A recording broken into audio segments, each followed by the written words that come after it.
لمنتخب المالي.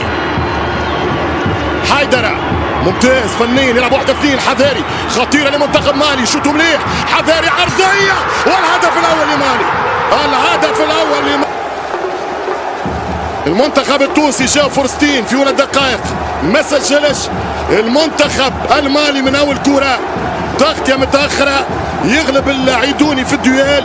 الطالبي بعيد والتسديدة. كرة المنتخب التونسي عن طريق عيسى العيدوني، حط الكرة لنصور باهي من عاشوري، عاود له بعيدة. يلا يا عابدي يمشي عليه، وهدف التعادل اليوم.